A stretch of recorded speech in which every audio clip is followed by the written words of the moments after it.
अस्सलाम वालेकुम।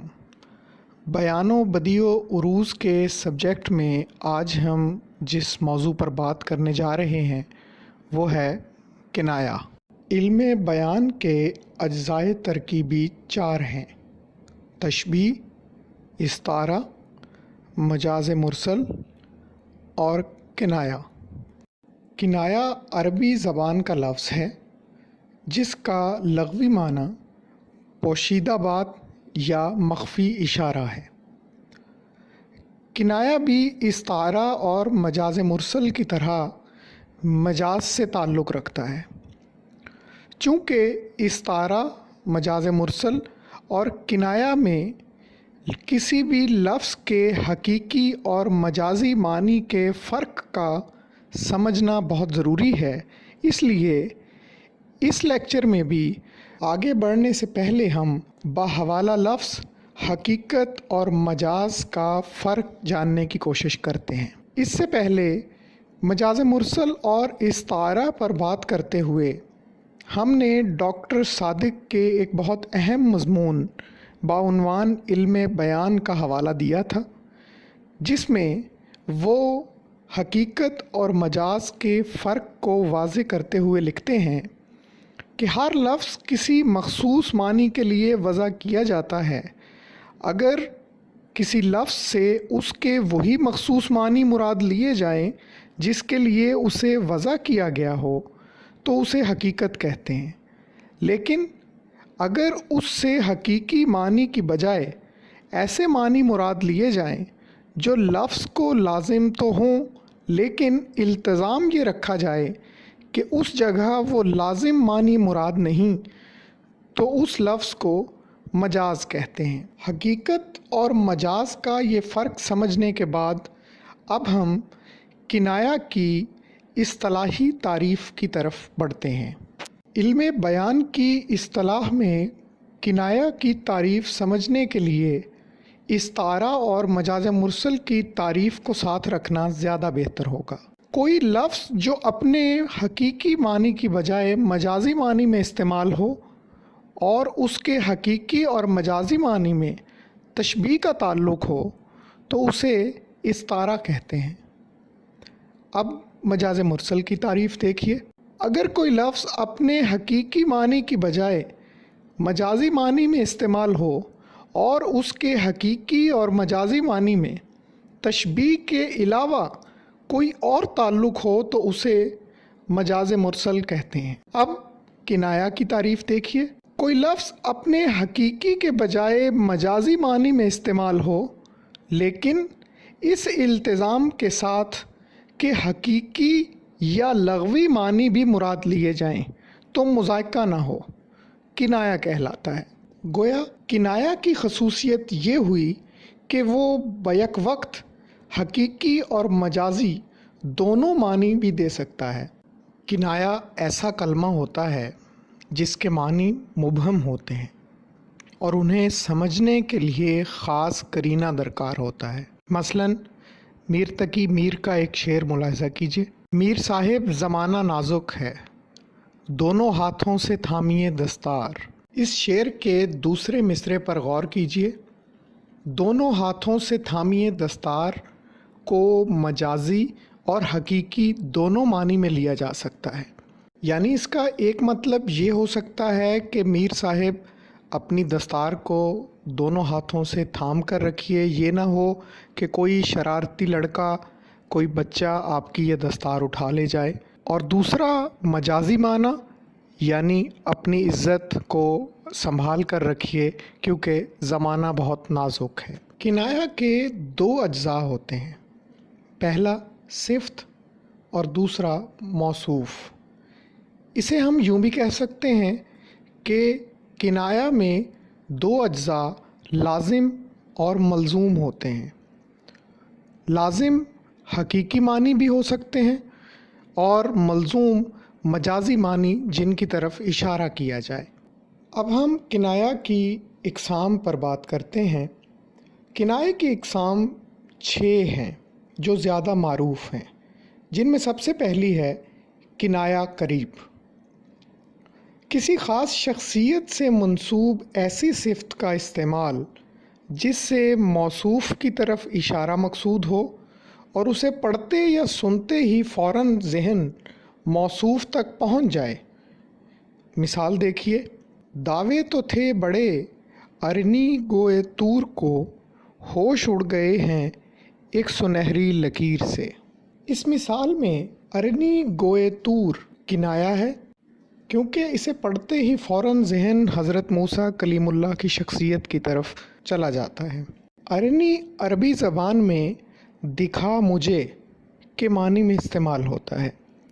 رب ارنی یعنی الہی مجھے اپنا جلوہ دکھا، جو حضرت موسیٰ نے کہا اور ان کو جواب ملا لن ترانی، تو مجھے نہ دیکھ سکے گا۔ اسی سے ارنی گو ہے، یعنی دیدار کا طالب۔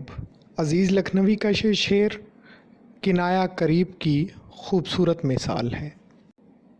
کنایا کی دوسری قسم ہے کنایا بعید۔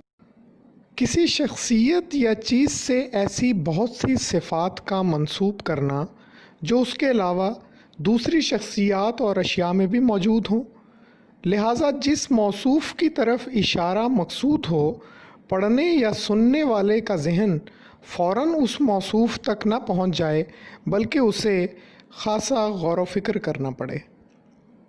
اس کی مثال دیکھیے،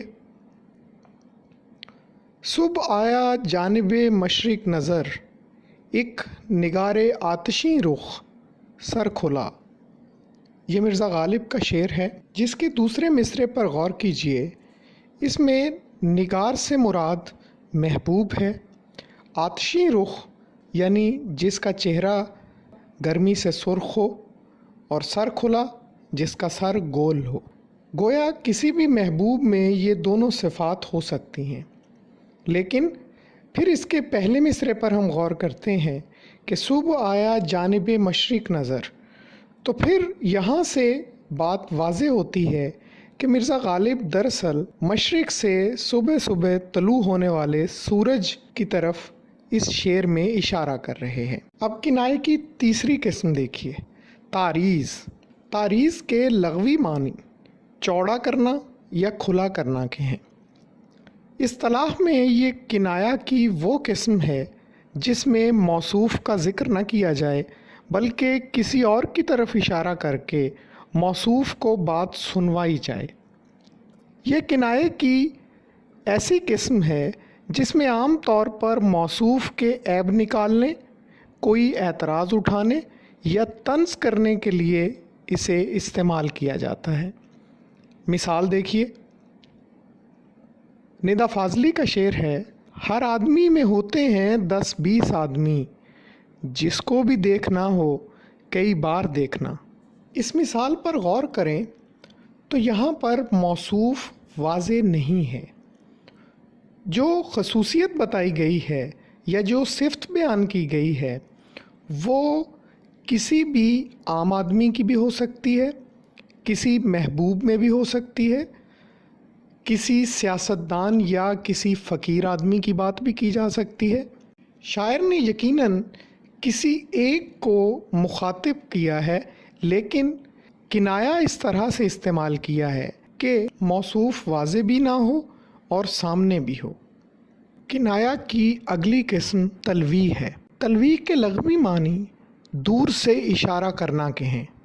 اصطلاح میں یہ کنایا کی وہ قسم ہے جس میں لازم سے ملزوم تک یا بیان کی گئی حقیقت سے موصوف تک بہت سے واسطوں یا سابقوں سے پہنچا جا سکتا ہو۔ مثال دیکھیے، مگس کو باغ میں جانے نہ دیجو کہ ناحق خون پروانے کا ہوگا۔ یہ شعر عموماً میر تقی میر سے منسوب کیا جاتا ہے، لیکن حقیقتاً اس شعر کا شاعر نامعلوم ہے۔ ہم اس شعر کو تلویح کی مثال کے طور پر سامنے رکھ رہے ہیں، اور اس میں وہ کون سے سابقے یا واسطے ہیں جو لازم سے ملزوم تک پہنچنے کے درمیان واقع ہیں۔ سوال یہ ہے کہ مگس کے باغ میں جانے سے پروانے کا ناحق خون کیسے ہوگا؟ مگس جس سے مراد مکھی ہے، शहद की मक्खी। दरअसल शहद की मक्खी बाग में जाएगी तो वहाँ से फूलों का रस चूसेगी, फिर अपना एक शहद का छत्ता बनाएगी। उसमें से कोई आदमी शहद निकाल लेगा और जो छत्ता बचेगा उससे मोम बनती है, और फिर मोम से मोमबत्ती। मोमबत्ती रोशन की जाएगी तो लाजमन उसके गिर्द दीवानावार परवाना आएगा और जल कर खाकस्तर हो जाएगा। गोया शायर बहुत दूर की कौड़ी लाया है। मगज़ के बाग में जाने से परवाने के नाहक खून तक का ये सफ़र दरमियान के इन तमाम वास्तों और साबकों को समझे बग़ैर वाज़े नहीं हो सकता। किनाया की अगली किस्म रम्ज़ है। रम्ज़ के लग़वी मानी आँखों या भौं वग़ैरह से इशारा करना या पोशीदा बात करना के हैं। इस्तिलाह में ये किनाया की वो किस्म है जिसमें लाजिम से मलजूम तक पहुँचने के लिए बहुत ज़्यादा वास्तों से न गुज़रना पड़े, लेकिन थोड़ी बहुत पोशीदगी बहरहाल ज़रूर हो। रम्ज़ की मिसाल देखिए। जॉन एलिया का शेर है, यूं जो तकता है आसमान को तू, कोई रहता है आसमान में क्या। इस शेर पर अगर गौर करें तो बज़ाहिर एक सवाल मौजूद है, लेकिन उस सवाल के अंदर शायर का आसमान में रहने वाली खुदाए बुज़ुर्ग बरतर की ज़ात से एक हल्का सा शिकवा भी मौजूद है। और जब वो कहता है कि यूं जो तकता है आसमान को तू, कोई रहता है आसमान में क्या, तो गोया एक इशारा है कि अगर कोई आसमान में रहता है तो मुझ पर उसकी नज़र करम क्यों नहीं है। रम्ज़ का ये अंदाज़ अल्लामा इकबाल की शायरी में भी बहुत ज़्यादा मौजूद है। किनाया की छठी किस्म ईमा है। ईमा और रम्ज़ मानवी एतबार से काफ़ी करीब हैं। इस्तिलाह में ईमा वो किनाया है जिसमें लाजिम से मलजूम तक पहुँचने के लिए बहुत ज़्यादा वास्तों से ना गुज़रना पड़े और ना कोई फ़िक्री पोशीदगी बाकी रहे। मसलन नासिर काज़मी का एक शेर देखिए, ए हम सुखन वक्त का तकाज़ा है अब यही, मैं अपने हाथ काट लूँ तू अपने होंठ सी। गौर करें तो इस शेर के दूसरे मिसरे में अपने हाथ काट लूँ और तू अपने होंठ सी, इसका मफ़हूम पहला मिसरा पढ़ने से बिल्कुल वाज़े हो जाता है। यानी आज हम जिस ज़माने में जी रहे हैं, वक्त का तकाज़ा ये है कि ख़ामोश रहा जाए या अपने हाथ काट ले से मुराद अपना कलम रोक लिया जाए। तो गोया इस शेर में ईमा की खसूसियत मौजूद है। इसके साथ ही आज के मौजू पर हमारी गुफ्तगू तमाम हुई। आज हमने बयानो बदियो उरूज़ के चौथे और आखिरी जुज़्वे तरकीबी किनाया पर बात की है।